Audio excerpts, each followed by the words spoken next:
Pak Ustadz, apabila seorang ayah yang mu'allaf kemudian dia kembali ke agamanya yang lama, ini bahasanya terlalu berbelit-belit. Apa ya kali? Murtad. Udah kembali. Ketika anak gadisnya nikah, dia bersikeras ingin menikahkannya langsung. Bilang sama dia, kau bodat, semestinya kau dihukum. Kau mestinya tak ada lagi di atas dunia ini. Karena yang halal di tiga. Yang pertama an-nafsu bin nafsi, pembunuh halal darahnya ditumpahkan. Yang kedua as-sayyibuz zani, orang sudah berbini berzina, itu halal dibunuh. Yang ketiga adalah murtad. Kau ini sebetulnya mestinya dihukum mati. Ini kau pula mau menikahkan anak kau. Bertahan pula dia mau menikahkan anak dia, bersikeras. Dia mau menikahkan anaknya bersikeras, ingin menikahkan langsung. Dia mengucapkan syahadat kembali. Apakah pernikahan anak gadisnya sah, Pak Ustadz? Ini sekarang banyak orang memain-mainkan syahadat.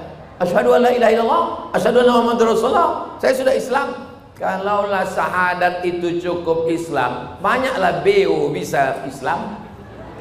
Pintar lagi BO bersyahadat. Asyhadu an la ilaha illallah, asyhadu anna Muhammadar Rasulullah. Jadi syahadat ini bukan tidak ada konsekuensinya. Kalau sudah bersyahadat wajib sholat. Kalau sudah bersyahadat wajib puasa. Kalau sudah bersyahadat wajib zakat. Kalau sudah bersyahadat wajib haji kalau mampu.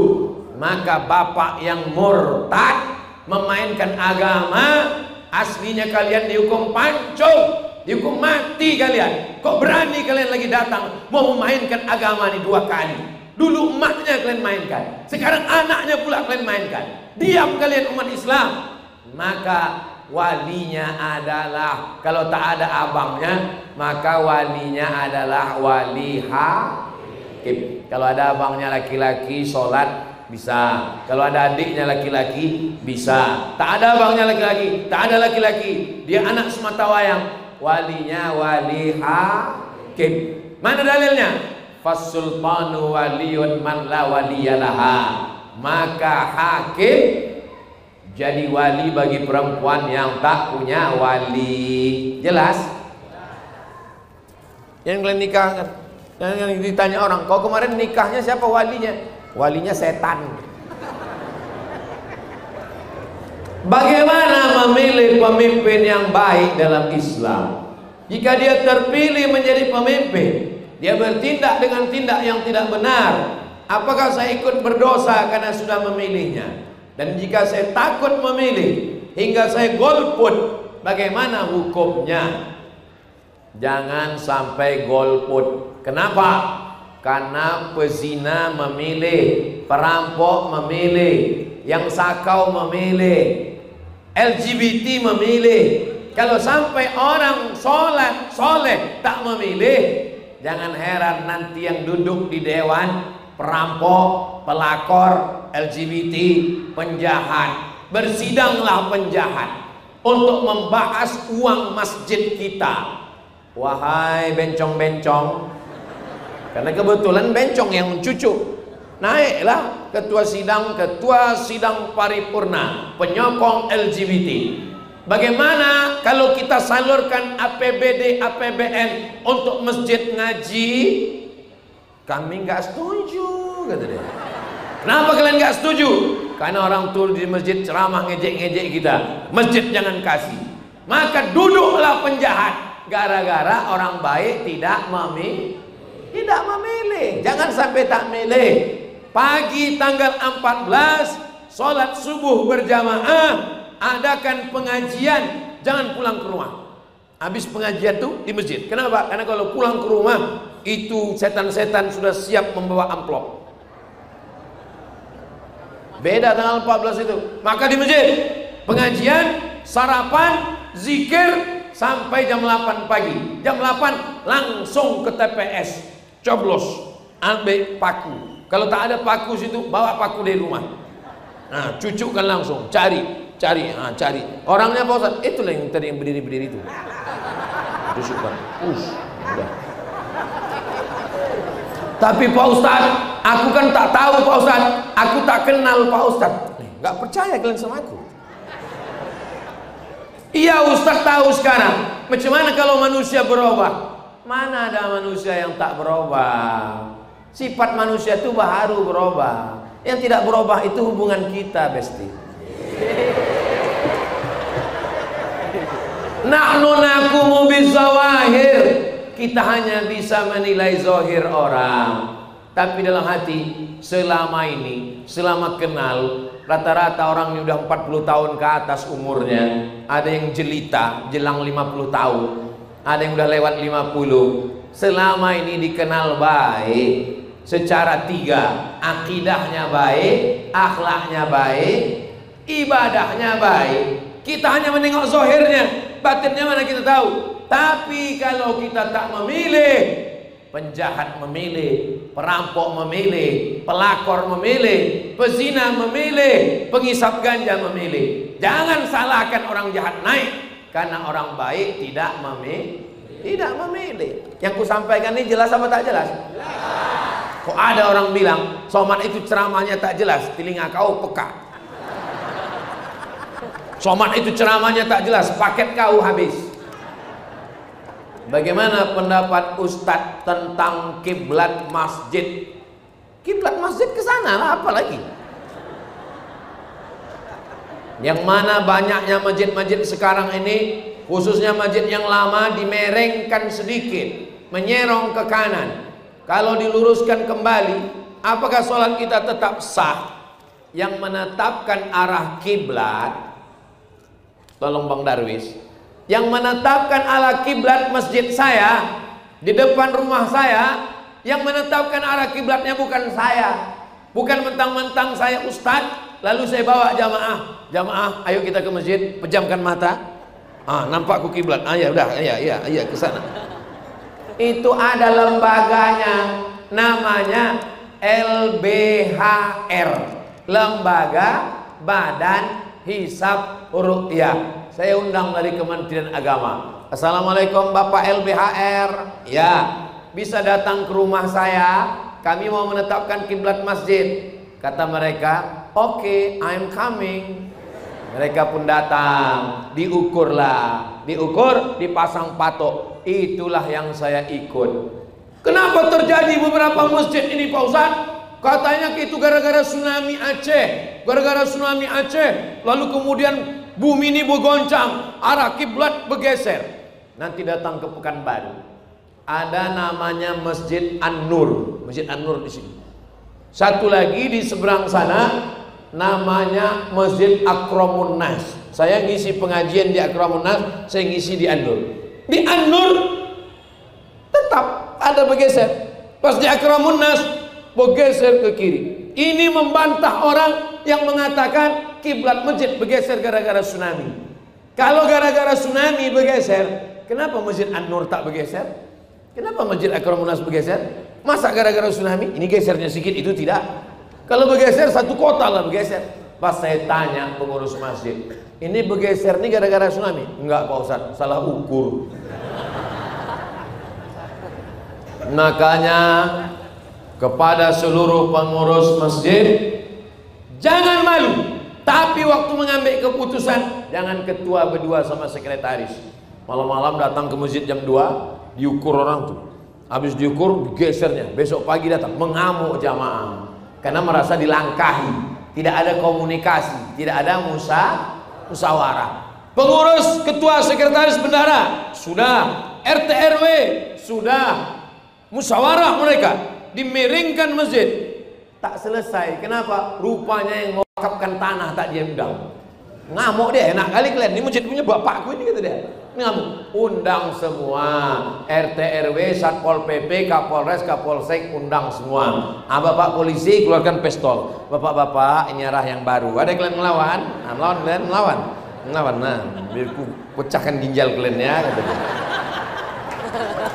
Undang Ustaz, undang Ketua MUI, Ketua Majelis Ulama Indonesia, menjelaskan tentang pentingnya arah kiblat. Fawalli wajhaka syatral Masjidil Haram. Kalau dulu kita pernah salah, jangan malu untuk memperbaiki kesalahan. Aku, walaupun aku ustaz, dulu waktu menetapkan masjid, aku salah jamaah. Mohon maaf, daripada ku tanggung dosa kalian semua, maka sekarang apalah apa yang mau kita pertahankan? Yang mau kita pertahankannya apa?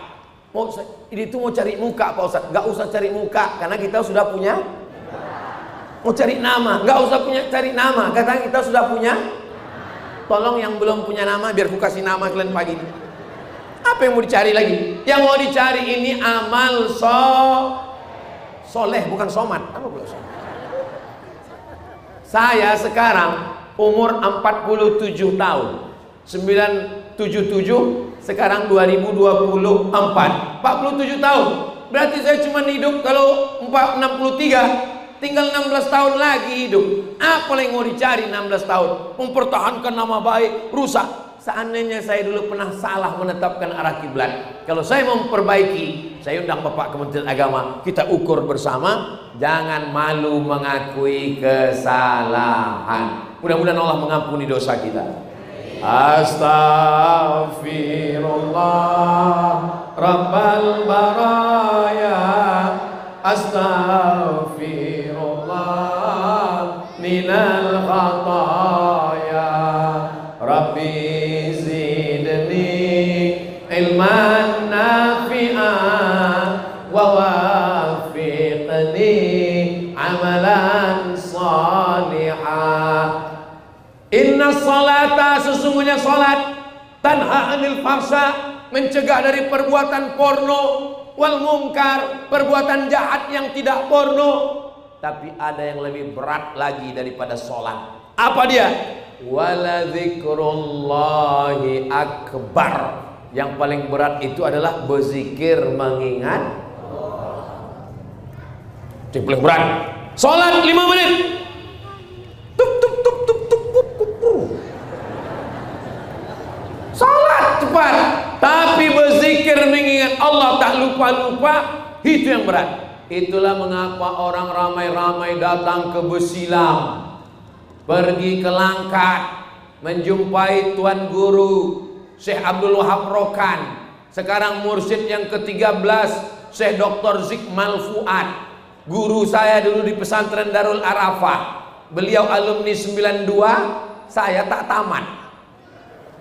Guru saya itu dulu waktu di pesantren, sekarang udah jadi tuan guru. Apalah kerja orang tuh di sana?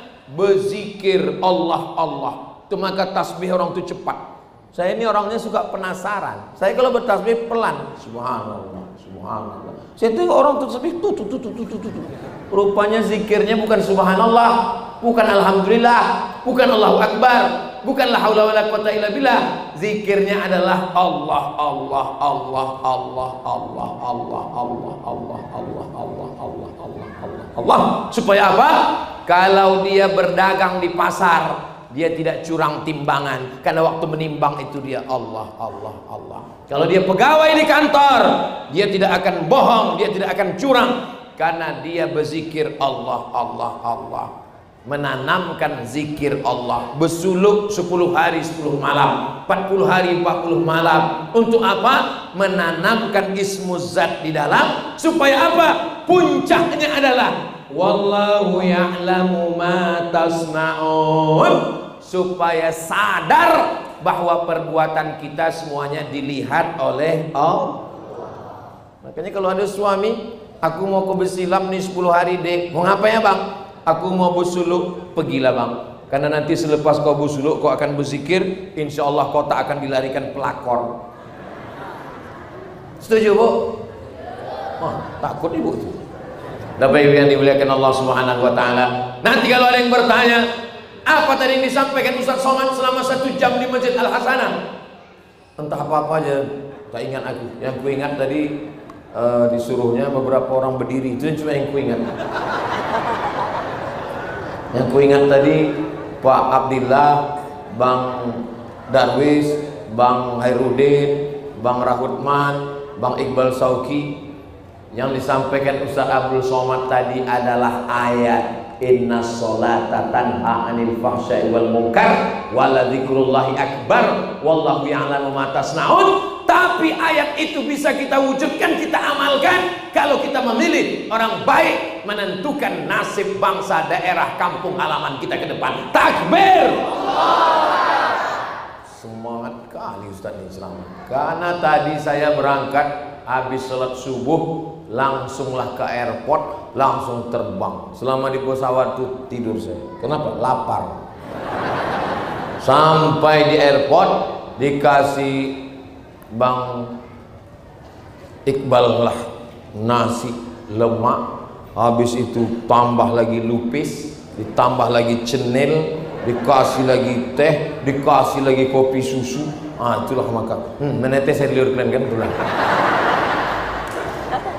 Semoga kita semuanya diberikan kebaikan-kebaikan. Medan diberikan baldatun thayyibatun wa rabbun ghafur. Yang belum ada jodoh dijumpakan jodoh yang baik-baik. Makin kuat aja. Yang ada utang dilepaskan dari utang piutang. Makin kuat. Mudah-mudahan kita dijadikan, diberikan pemimpin yang adil dan amanah. DPRD kota, DPRD provinsi, DPR RI, DPD, presiden, wakil presiden, semuanya orang-orang baik, adil dan amanah. Ala hadhihi niyah wa kulli niyatin salihah. Al-Fatihah.